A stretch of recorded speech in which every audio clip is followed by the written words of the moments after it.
my very real, very authentic AirPods. Anyways. Okay, let's stop eating them.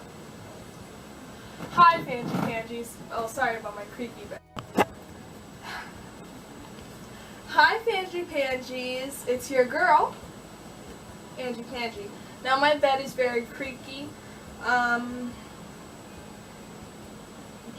letting you know that I'm not actively pooting, but it is the bed. The bed's the one doing all that. And I have music on in my very real, very authentic AirPods, in case you happen to be wondering. But anyways, let's get it started! Okay. Like you read. I said you read. Silly. But you read it in the title, My Unpopular Kpop Opinions. Let me press play on music.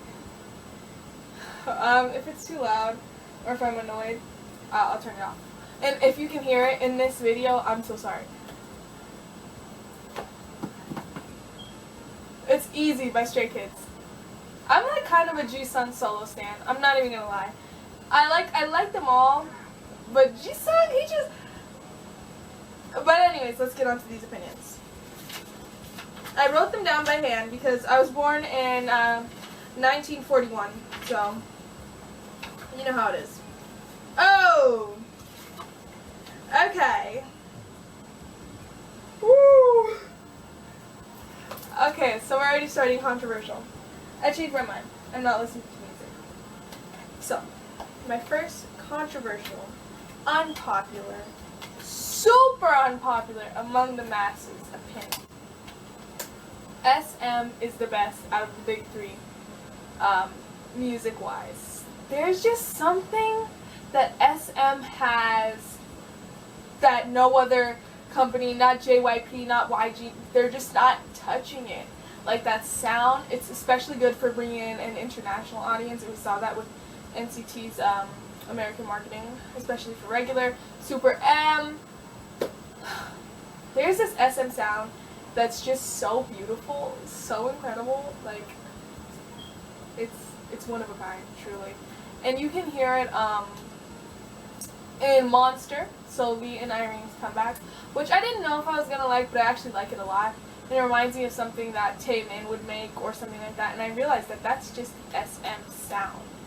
And I really like it. I would love to see a subunit with Seulgi, Irene, and Taemin, or maybe Jihyo and Momo and Taemin, because they already had like a special stage together, but I know it's going to be a little more difficult because they're from different companies. But anyways, I need a highlighter so I can mark these off.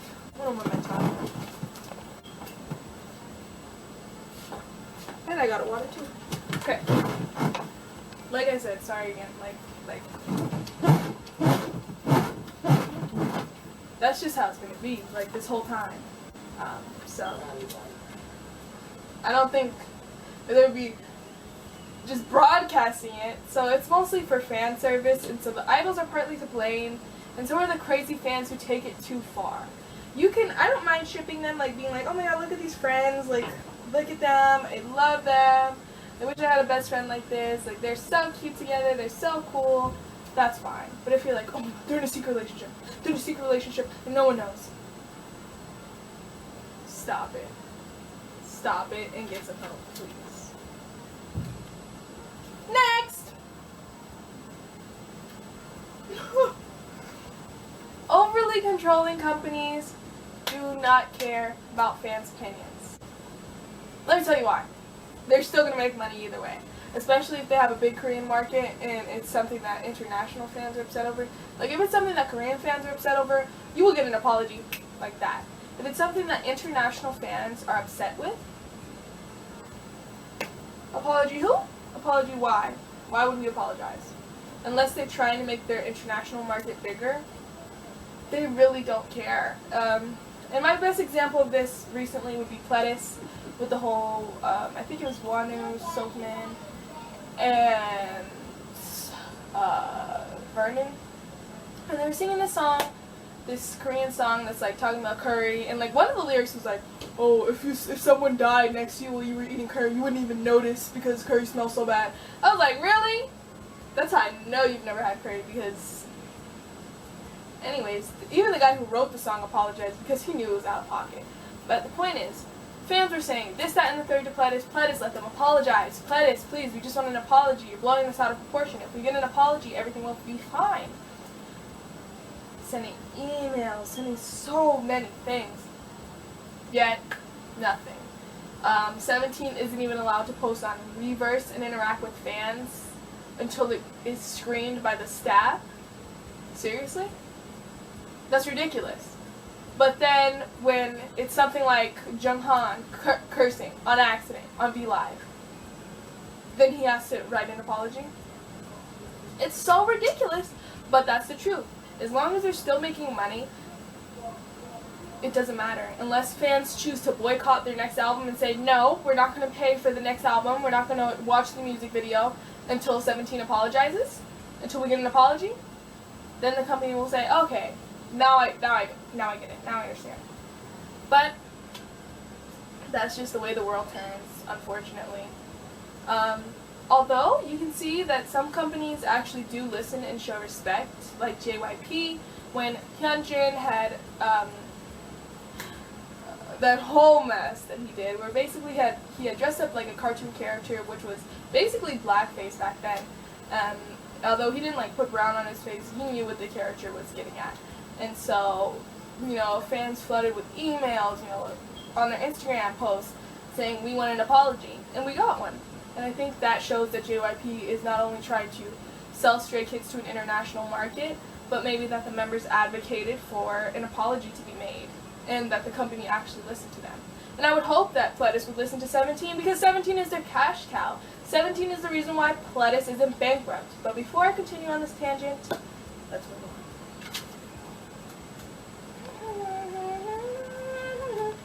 Oh! Okay. Don't get mad or hate on K-pop groups for using EDM in their music. And I'm going to tell you why. US pop heavily uses EDM as a genre.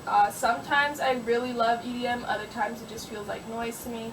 And I'm not a huge fan of music overall. Like, I can sit and listen to music and like look at, different things, but it has to be accompanied by a video of some sort. I can't just sit and listen unless I'm doing something.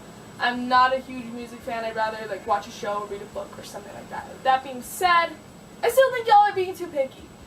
You need to chillax, okay? People tear apart Stray Kids for every single comeback they have that has majority dubstep or EDM, and I get it. Because, let me tell you why. They have a song called Stop, and then it goes like, I think Sungmin, he goes like, I go wherever I wanna go. That was so bad. But then it's like, and that's it. That's like the whole song. Y'all could have hired Skrillex to do that. Actually, Skrillex would have done something a little bit better than that. Like, you're a group, you're not a band, and that wasn't instrumental. Can we get more vocals? Can we get more rapping? You have so many members. Can you use it to your advantage? If a group like Blackpink did it, that's fine, because Blackpink has 4 members. And Blackpink has done that, focused on the instrumental. However, I like Stray Kids music for the most part. I don't get tired of it. Sometimes I do, I'm not gonna lie.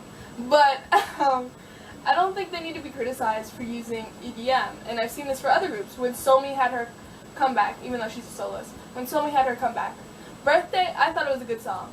I liked it. And people said, oh, well, this, that, and third, and this, that, and the song sounds trash. And there was another song that she released, because I think it was her first, EP, and it was this other song, it was more slow, and it was more ballad, and I think if she had made that her debut, it could have gone either way, but Birthday still got quite a bit of attention. And I liked it. And EXID did the same thing for Me and You, and I liked it. EDM and pop is fine, because EDM and K-pop is fine. Don't judge a group for trying it, and don't get mad when they do. Not every song has to sound the same. You can experiment and try new things. It's not like they're making country music. Chillax.